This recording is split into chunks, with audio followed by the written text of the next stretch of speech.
Il-liġi tal-finanzjament tal-partiti politiċi kienet waħda mill-kwistjonijiet li ddominat l-aġenda politika matul din il-kampanja elettorali. Iktar u iktar wara kienet irrappurtata l-aħbar li mbaġġet ikkonfermata mill-Prim Ministru Lorenz Gonzu mis-Segretarju Ġenerali tal-Partit Nazzjonalista Pawlu Borċoliver li l-Partit Nazzjonalista nata donazzjoni b'self ta' €250,000 mingħand il-kuntrattur Zarem Vassallo. Dan hu ir-rapport tal-Uffiċċju tal-Istituzzjonijiet Demokratici u d-Drittijiet tal-Bniedem fi hdan l-Organizzazzjoni tas-Sigurta u l-Koperazzjoni Ekonomika fl-Ewropa. Dan ir-rapport jagħmel skrutinju tal-proċess tal-elezzjoni ġenerali f'pajjiżna. B'mod speċifiku ir-rapport juri tħassib serju tiegħu għal fatt li f'pajjiżna m'hawnx liġi tal-finanzjamenti tal-partiti politiċi. Jgħid li minkejja diversi attentati, il-gvern qatt ma rnexxielu jdaħħal din il-liġi f'pajjiżna.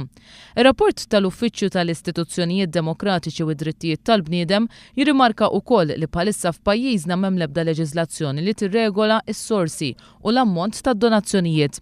M'hemmx liġi wkoll li tirrikjedi li l-partiti politiċi jagħmlu rapport dwar in-nefqa tagħhom matul il-kampanja elettorali.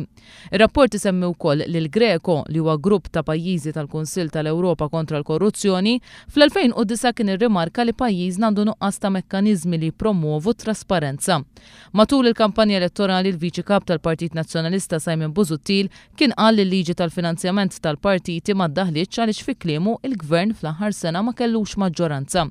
Abbozz ta' liġi tal-finanzjament tal-partiti ilu li tlesta aktar minn sena mid-deputat Franco De Bono li minnaħa tiegħu qalli sab reżistenza waqt li kienet jagħmel il-liġi u anke wara billi l-gvern qatt ma ressaq din il-liġi fil-Parlament. Minnaħa tiegħu il-mexxej Laburista Joseph Muscat iddikjara li din il-liġi ser tkun waħda mill-ewwel liġijiet li jdaħħal gvern ġdid qabel il-waqfa tal-Parlament għal vaganzi tas-sajf.